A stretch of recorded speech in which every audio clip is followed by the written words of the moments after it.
got so motherfucking design on right now. Bring it down, bring it down, bring it down. I got 3 old guys on the wall. Assalamualaikum warahmatullahi wabarakatuh. Puji syukur kita haturkan kepada Allah Subhanahu wa Ta'ala, dan salawat serta salam kita curahkan kepada Nabi Muhammad SAW. Yang saya hormati Ibu Dr. Siska Yulia Devitri, SMSI, selaku dosen pengampu mata kuliah akuntansi sektor publik, dan teman-teman sekalian. Sebelumnya, perkenalkan saya Mutia Fitri selaku moderator, dan teman-teman saya Anggi Alfitasari dan Trisha Arsyabil. Pada kesempatan kali ini, kami akan mempresentasikan materi kami yang berjudul Akuntansi Organisasi Nirlaba, Lembaga Swadaya Masyarakat, dan Yayasan. Baiklah, untuk materi pertama akan dijelaskan oleh Anggi Alfitasari. Kepada Anggi, kita persilahkan. Pertama, organisasi nirlaba. Pengertian organisasi nirlaba. Organisasi nirlaba adalah organisasi yang didirikan untuk kesejahteraan masyarakat atau untuk organisasi non-profit yang beroperasi untuk memenuhi tujuan amal, pendidikan, agama, atau ilmiah daripada untuk mendapatkan keuntungan. Ini biasanya didirikan sebagai lembaga amal dengan motif pelayanan.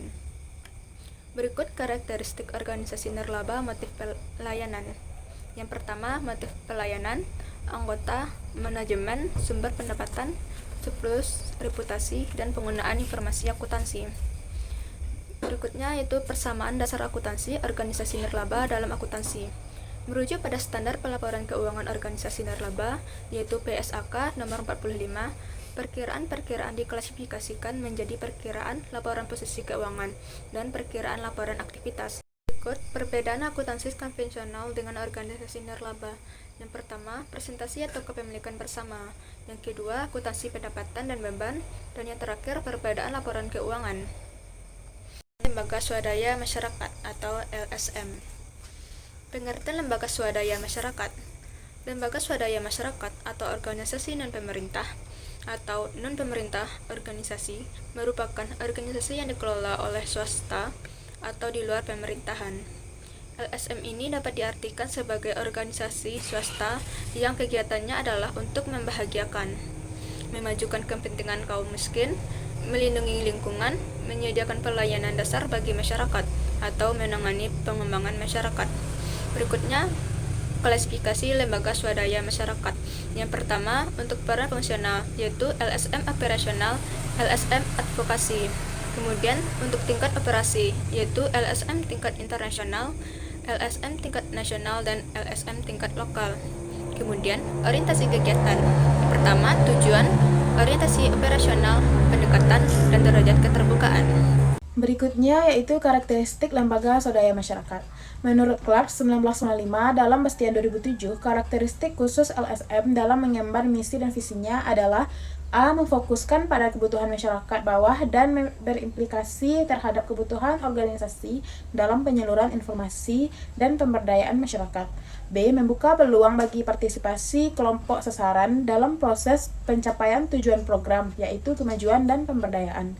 C. Memperkenalkan inovasi yang bermanfaat dan memecahkan masalah kelompok sasaran dengan biaya ringan dan mudah untuk diadaptasi sesuai kondisi masyarakat kelompok sasaran tersebut. D. Skala program yang dilakukan LSM adalah skala kecil. Hal ini dimaksudkan untuk mempermudah pemantauan, pencapaian, dan ketepatan sasaran. E. Tingkat komitmen pada pimpinan maupun staf LSM untuk merealisasikan apa yang menjadi idealisme. F. Skala operasinya kecil sehingga semua biaya operasinya transparan, efektif, dan bebas dari kemungkinan tindakan korupsi. Berikutnya yaitu peran lembaga swadaya masyarakat. Yang pertama, motivator. Yang kedua, komunitor. Lembaga swadaya masyarakat melaksanakan tugas yaitu A. Mengamati, merekam, serta menyalurkan aspirasi dan kebutuhan masyarakat agar dijadikan bahan rumusan kebijakan dan perencanaan program pembangunan. B. Memonitor atau mengawasi pelaksanaan program-program pembangunan masyarakat.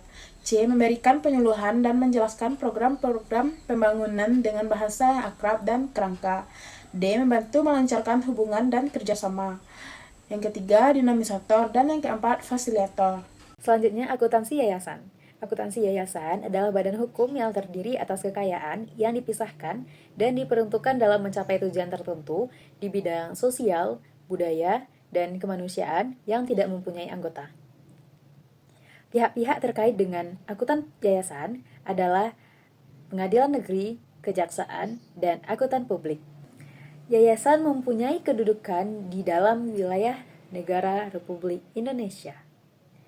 Yayasan dapat diperoleh dari sumbangan atau bantuan yang tidak terikat seperti wakaf dan hibah. Pendirian yayasan berdasarkan Undang-Undang Nomor 16 Tahun 2001 mengenai yayasan yang diubah dalam Undang-Undang Nomor 28 Tahun 2004 diatur dalam pasal 9 Undang-Undang Nomor 16/2001 yaitu 1. Minimal didirikan oleh satu orang atau lebih. 2. Pendiri tersebut harus memisahkan kekayaan pribadinya dan kekayaan yayasan. 3. Dibuat dengan bentuk akta notaris. Sekian dari saya.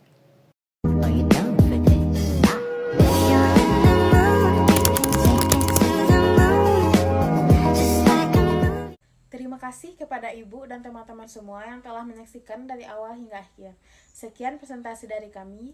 Biru laut seperti kolam, ikan paus pandai menyelam. Dari lubuk hati yang paling dalam, saya tutup presentasi dengan salam.